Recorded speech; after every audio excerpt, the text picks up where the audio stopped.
안녕하세요 여러분, 조락입니다. 라디오 제이 16번째 시간이네요. 굉장히 오랜만이죠.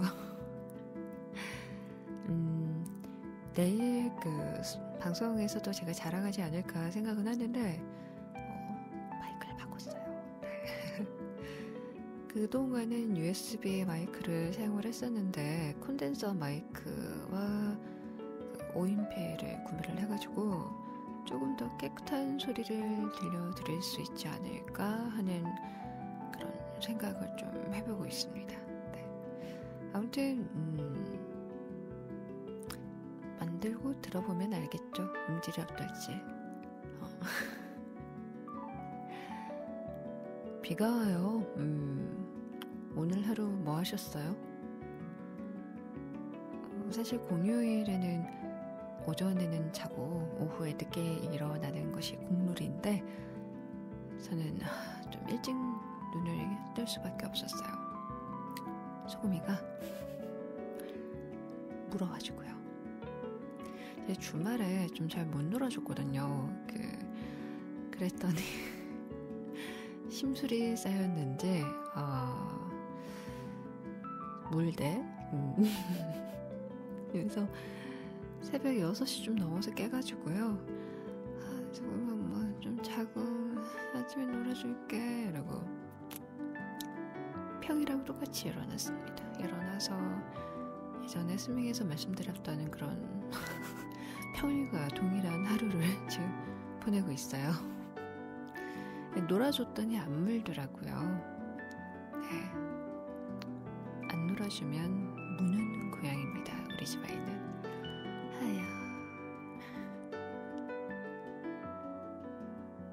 어쨌든 일찍 일어난 덕분에 아침에 청소도 하고 열심히 놀아주고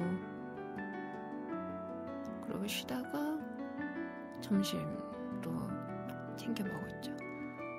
오늘 점심은 떡국 먹었어요. 왜냐면 떡 얼려놨던 거를 다시 냉장실에 옮겼거든요. 그래서 상하기 전에 빨리 먹었어야 돼가지고 오늘 좀 남아있던 떡을 한꺼번에 먹었더니 배가 터질 것 같아요. 되게 애매하게 많은 양이 있잖아요. 다 먹으면은 정말 배부를 것 같은데 그렇다고 두 번에 갈라 먹기에는 좀 애매하게 적어가지고 다음번 먹기에는 양이 좀 적다 싶은 그런 애매한 양. 어떡하지 고민하다가 에라 모르겠다 다 먹자 이러고 다 먹었죠. 배가 안 고파요 지금. 그리고 주말에 자전거를 탔는데요. 근데 다 얘기해버리면은 내일 할 얘기가 없는데 어떡하지? 라디오 제이를 녹음해서는 안 되었었던 것인가? 주말에 자전거 탔어요. 자전거를 이제 저희 자전거 메이트가 된 친구를 불러가지고 한 시간 탄 것 같아요. 동네를 이제 돌려고 했거든요. 근처 학교 문이 잠긴 것 같아서. 근데 안에 사람이 있길래 열렸나? 이러고 이제 가봤거든요. 혹시나 하는 마음에 열렸더라고요. 그러니까 잠겨있지 않은 거예요. 그냥 닫혀만 있는 거예요. 그래서 들어가도 되나 그러다가 열고 들어갔죠. 야, 들어가도 되는 걸까? 하면서 친구랑 고민하다가 친구가 뭐 나가라고 하면 나가면 되지 뭐 그러네? 이러고 들어갔죠. 들어가가지고 모르겠어요. 한 10바퀴 이상은 탄 것 같아요. 물론 그날도 장렬하게 엎어졌어요. 뭐 피를 보진 않았는데 집에 와서 보니까 멍이 좀 들었더라고요. 그리고 이제 학교 한 10몇 바퀴 운동장 그러고 막 돌다가 이제 나와가지고 왜냐면 이제 축구를 하려고 아이들이 모이더라고요. 잘못하다가 눈먼 축구공에 맞으면 안 되잖아요. 그래서 뭐 이제 나가자 그래서 나가서 바로 들어가긴 조금 더 아쉽더라고요. 그래서 지난 주말에 탔던 코스대로 이렇게 한번 그것도 한 좀 길이가 되는 것 같아. 그러고 이제 타고 왔죠. 그랬더니 땀이 등에 옷이 다 젖었. 다는 좀 오바고 좀 젖었어. 땀이 좀 나가지고. 근데 재밌었어요. 바람이 좀 많이 불어가지고 역풍을 맞으면서 자전거를 타는 게 이런 거구나 라는 거를 제가 이번에 알았죠. 되게 힘들더라고요. 허벅지가 터져 나가는 줄 알았어요. 정확하게 말하면 허벅지라기보다는 그 무릎 바로 위쪽에 그 살짝 들어가는 부분? 그쪽이 너무 아픈 거예요. 그래서 나 여기가 너무 아픈데 친구한테 그랬더니 처음에 거기가 아프대. 그래서 그래? 그리고 이제 주말 갔다 와서 일요일 이렇게 해가지고 뻗고 오늘 이제 일어나가지고 진짜 어메이징한 게 제가 아침에 일어나서 화장실 갔다 오면은 이제 체중을 재거든요.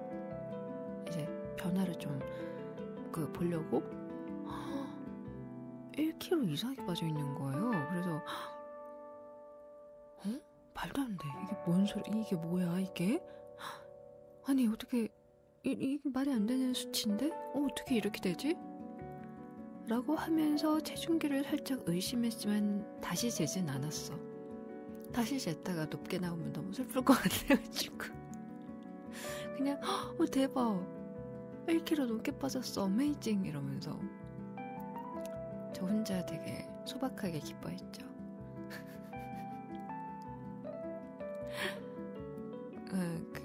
제 체중계가 인바디 체중계 있잖아요. 그 어플로 연동해서 쓰는 거 그거거든요. 그래서 봤더니 근육이랑 지방이랑 둘 다 줄었더라고요. 근육이 빠진 반대인데 근육도 빠졌더라고요. 그래서 일시적인 현상이겠거니 라고 그냥 생각을 하고 있습니다. 그리고 근데 또 아마 스미기 전에 또 이러고 있으면 또 멘트 칠 거 떨어졌구나 라고 생각을 하면서 뭔가 이렇게 화제를 던져주시곤 했던 여러분이 없기 때문에 지금부터 뭘 하나 읽어드릴 건데요. 이게 어우야담이라는 책이에요. 이게 한때 약간 한국 그런 약간 오래된 이야기? 설화? 뭐 이런 옛날 이야기들? 그런 거에 잠깐 관심이 갔었을 때가 있거든요. 그 타이밍에 이 책이 눈에 딱 띄어가지고 샀는데 사놓고 안 읽고 있어요. 가끔 이렇게 이제 펼쳐가지고 보거든요. 그래서 그 중에 하나를 이제 읽어봐 드리려고 합니다. 이거 여러분들 아마 들으신 적 있을 거예요. 왜냐면 나도 이 얘기 읽어보고 이거 어디서 들은 것 같은데 이렇게 생각을 했거든요. 그러니까 한번 읽어드려 볼게요. 제목은 두더지의 혼인입니다. 예로부터 국혼으로 인해 화가 미친 일은 이루 다 기록할 수가 없다. 이는 두더지가 자기 무리와 혼인하는 것보다 못한 일이니 무슨 말인가? 옛적에 한 두더지가 새끼를 낳아 매우 아꼈는데 장차 혼처를 구하고자 하였다. 아비 두더지는 어미 두더지와 상의하여 말했다. 내가 이 아들을 낳아 사랑하고 중히 여긴 것이 이와 같으니 반드시 둘도 없는 귀한 족속을 택하여 혼인을 시켜야겠소. 둘도 없는 귀한 족속은 하늘만한 것이 없을 테니 내 마땅히 하늘과 혼인해야겠소. 그래서 하늘에게 말했다. 내가 아들 하나를 낳아 애지중지 키웠으니 반드시 둘도 없는 귀한 족속과 혼인시켜야겠는데 생각해보니 둘도 없는 귀한 족속은 하늘만한 것이 없습니다. 당신과 혼인하기를 정합니다. 하늘이 말했다. 나는 능히 대지를 덮어 감싸며 만물을 낳고 모든 생물을 자라게 할 수 있으니 나보다 더 나은 것은 없다. 그렇지만 오직 구름만이 능히 나를 가릴 수 있으니 내가 구름만 못하다. 하늘이 깠죠? 자, 포기하지 않아요. 두더지가 구름에게 가서 말했습니다. 내가 아들 하나를 낳아 애지중지 키웠으니 반드시 둘도 없는 귀한 족속과 혼인시켜야겠는데 생각해보니 둘도 없는 귀한 족속은 당신만한 이가 없습니다. 당신과 혼인하기를 청합니다. 구름이 말합니다. 나는 능히 천지에 가득 차 있으며 해와 달을 덮어 가리어 산하를 어둡게 하고 만물을 컴컴하게 할 수 있다.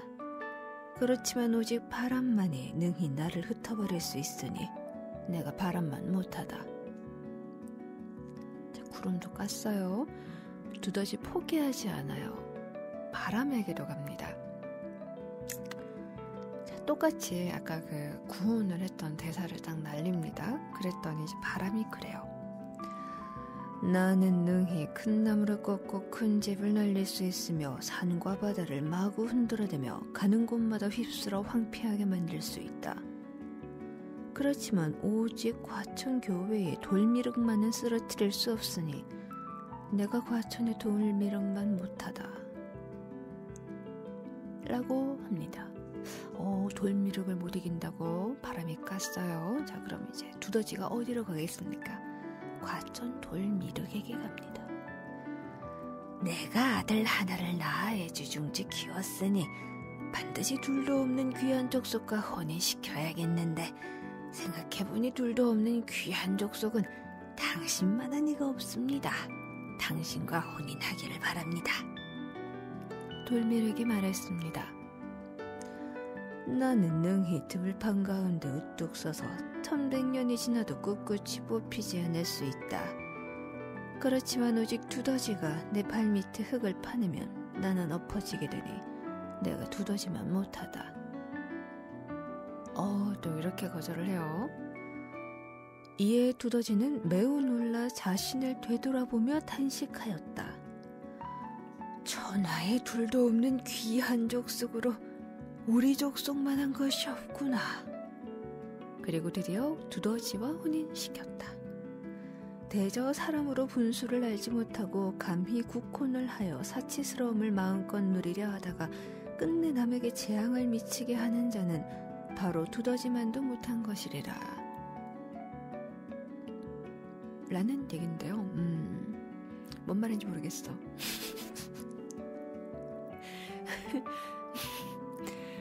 분수에 맞는 결혼을 해야 한다는 건가? 분에 넘치는 결혼을 하더라도 그 사치를 하지 않아야 한다라는 뭐 그런 교훈이 담긴 얘기인 걸까요? 아무튼 네. 어디서 많이 들어본 것 같죠? 좀 낯익지 않아요? 나 이거 읽어보고 뭔가 어디서 많이 들어봤는데 이랬지.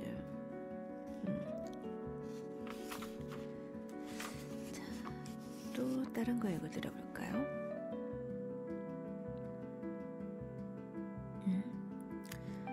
부인을 두려워하지 않는 남편.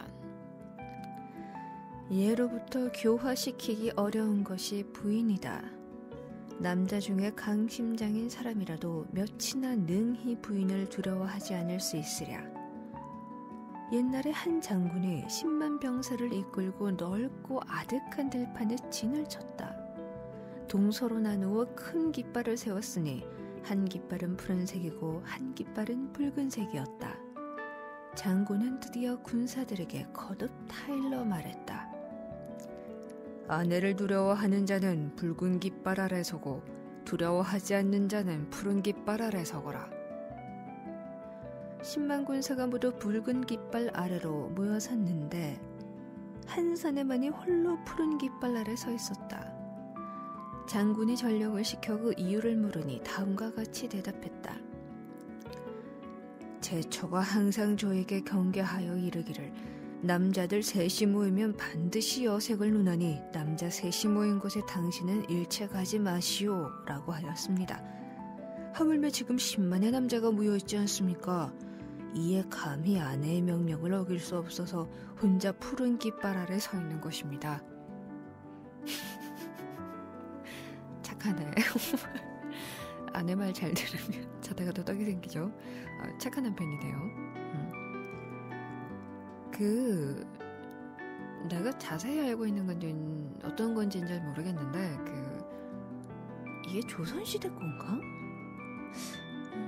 몰라. 하여튼 조선시대 중에서도 초기 고려시대의 가까운 초기에는 우리가 익히 알고 있는 조선시대 그런 것처럼 유교 이런 게 엄청 엄격하고 이러지 않아서 여자도 되게 권리가 있고 이런 시대였다고 제가 들었거든요. 약간 그런 시대의 배경인 걸까? 아무튼 웃기네요. 보통 여자 셋이 모이면은 뭐라 그랬지? 쟁반이 깨진다 였던가 그런 얘기는 들어봤어도 남자 셋이 모이면 여색을 논한다 라는 말은 실제로 그렇나요? 자, 우리 주댕이들 중에 남자 주댕이들 댓글로 한번 답변 달아봐주세요. 남자 셋이 모이면 여색을 논합니까? 되게 궁금하다. 참. 아무튼 재밌네. 다른 것도 뭐 없나?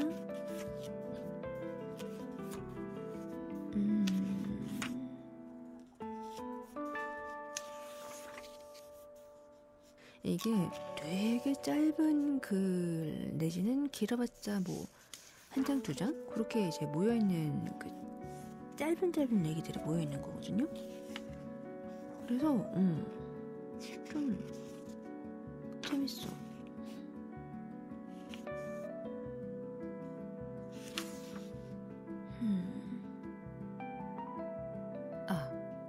예전에 유퀴즈 방송 일부분을 유튜브에서 봤거든요, 클립을. 근데 거기에 나오는 글쎄 까먹었다. 어떤 분이 이제 우리나라 전통 괴물에 대해서 이제 연구하고 정리하고 하는 그런 분이 있었는데, 이제 그분이 이제 어우야담에도 그런 괴물 이야기가 일부 나온다는 얘기를 하시는 거예요. 그래서 나 깜짝 놀랐거든. 그래서 좀 살펴봤는데 이게 괴물에 포함이 되는지 안 되는지 모르겠는데 인어라는 이야기가 있어요. 인어. 그래서 읽어드려 볼게요. 김담령이 흡곡현의 고을 원이 되어 일찍이 봄놀이를 하다가 바닷가 어부의 집에서 묵은 적이 있었다. 어부에게 무슨 고기를 잡았느냐고 물었더니 어부가 대답했다. 제가 고기잡이를 나가서 인어 6마리를 잡았는데 그중 2은 창에 찔려 죽었고 나머지 4은 아직 살아있습니다. 나가서 살펴보니 모두 4살 난 아이만 했고 얼굴이 아름답고 고왔으며 콧대가 우뚝 솟아있었다. 귓바퀴가 뚜렷했으며 수염은 누렇고 검은 머리털이 이마를 덮었다. 흑백의 눈은 빛났으나 눈동자가 노랬다. 몸뚱이의 어떤 부분은 옅은 적색이고 어떤 부분은 온통 백색이었으며 등에 희미하게 검은 무늬가 있었다. 남녀의 음경과 음호 또한 사람과 똑같았으며 손가락과 발가락이 있고 그 가운데에는 주름 무늬가 있었다.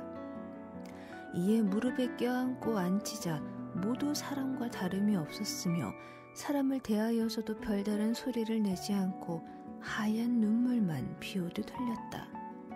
김담령이 가련하게 여겨 어부에게 놓아주라고 하자 어부가 매우 애석해하며 말했다.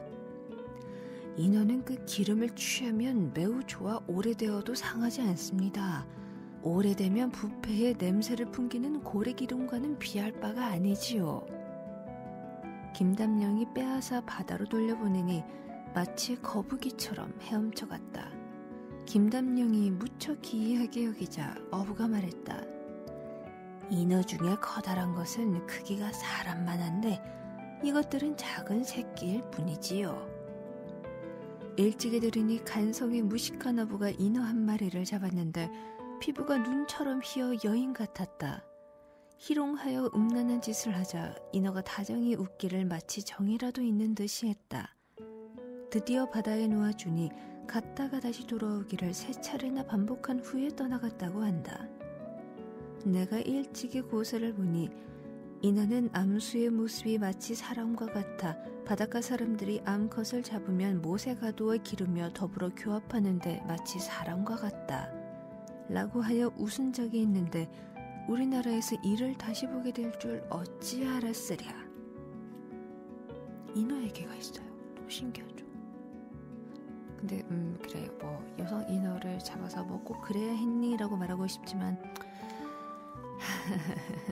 아무튼 자 다음 얘기.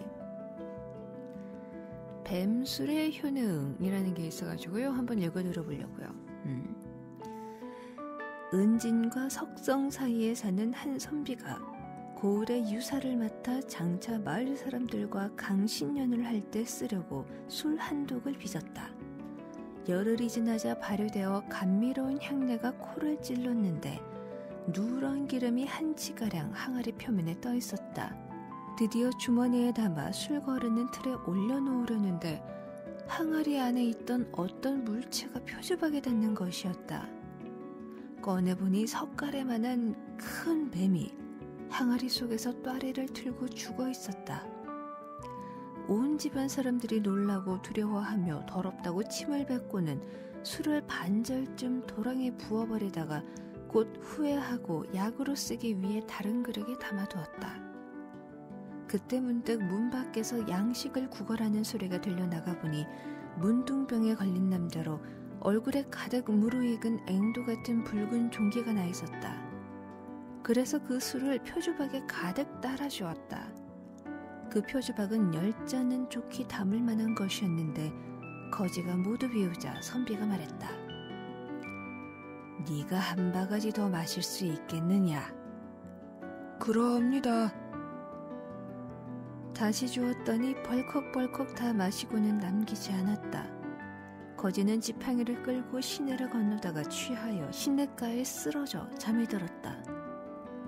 하룻밤을 자고 나니 온몸의 부스럼이 문드러지고 붉은색의 털이 달린 2-3치 가량의 벌레가 상처를 헤집고 나와 땅에 쏟아졌다.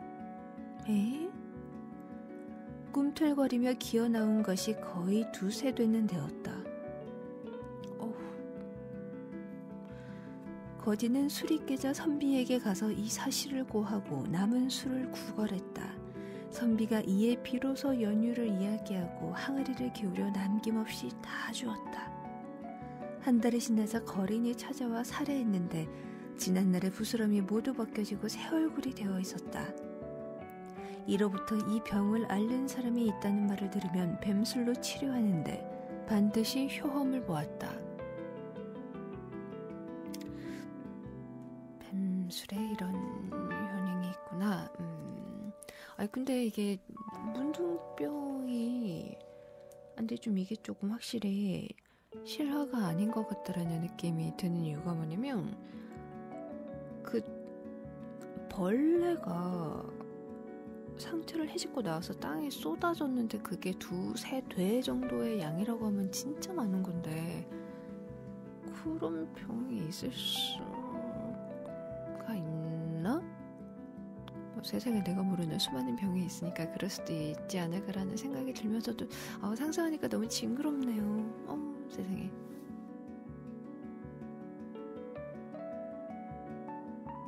좀 궁금해져가지고 찾아봤는데 그 문둥병이라고 부르는 그 병이 이제 나병 혹은 한센병이라고 부르는 병이더라고요. 그래서 그 나균에 의한 감염증이라서 그게 이제 피부나 말초신경계, 상부 기도를 침범해서 병적인 변화를 일으키는 만성 전염성 질환이라고 해서 그 증상을 보면 전신의 피부의 양쪽 대칭적으로 결절, 그러니까 지름 5mm 이상의 발진 혹은 구진, 그러니까 좁쌀 크기에서 완두콩 크기까지 지름 5mm 이하의 발진, 이런 등의 병적의 변화가 이제 넓게 나타나게 된대요. 만약에 이 균이 코 점막에 침범을 하면은 딱지가 생기고 코막힘, 출혈 등을 일으키고, 눈에 침범하면 홍채염이라든가 각막염을 일으킨다라고 하네요. 그래서 근데 병 자체는 존재를 하나 거기에서 이제 벌레가 나왔다라든가 뭐 이런 거는 확실히 실제 현실의 이야기는 아닌 게 아닐까라고 생각을 합니다. 아무튼 되게 무서운 병이네요. 좀 읽어봤는데 치료를 안 하면은요, 그 신경계 합병증으로 인해서 사지의 무감각 그리고 근육의 병적인 증상이 발생을 하고요. 뭐 촉감, 통각, 온도 감각 같은 게 소실이 되고 위치 감각이나 진동 감각도 없어진대요. 그리고 나균이 흔히 침범하는 신경 부위가 팔꿈치인데 4번째와 5번째 손가락이 갈퀴처럼 이렇게 변형이 되는 그런 현상도 발생을 한다고 합니다. 되게 무서운 병이긴 하다. 나균이 고환염을 일으킬 경우에는 무정자증이 돼서 불임이 될 수도 있다고 합니다. 무서운 병이네요. 아무튼 네, 글쎄 어떻게 보면은 약간 항생제의 하나로 사용된 걸까? 잘 모르겠다.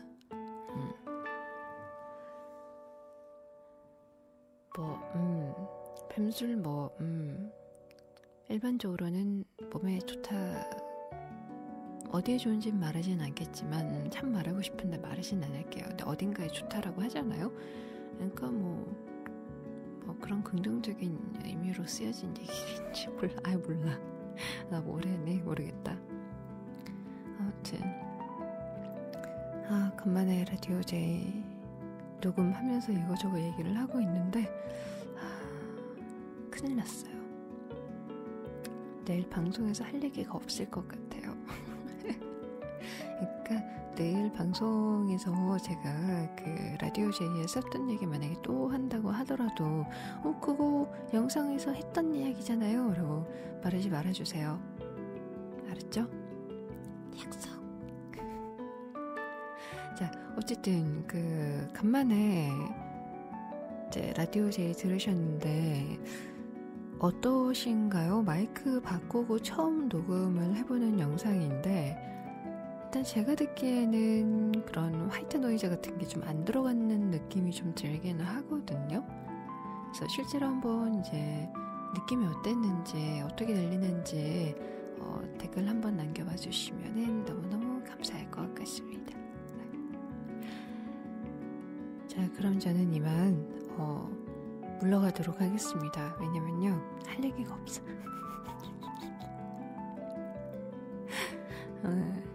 내가 조금 있으면 소금이 밤 나올 때가 다 돼가지고 그 전에 녹음은 완료를 시켜야 될 것 같아요. 분명히 밤 나오면 얘가 울 거라서 소금이 울음소리가 안에 들어가면 안 되거든. 네, 아무튼 행복한 공휴일 저녁 마저 보내시고요. 내일 밤 10시에 스트리밍에서 다시 찾아뵙도록 하겠습니다. 다들 잘 자요.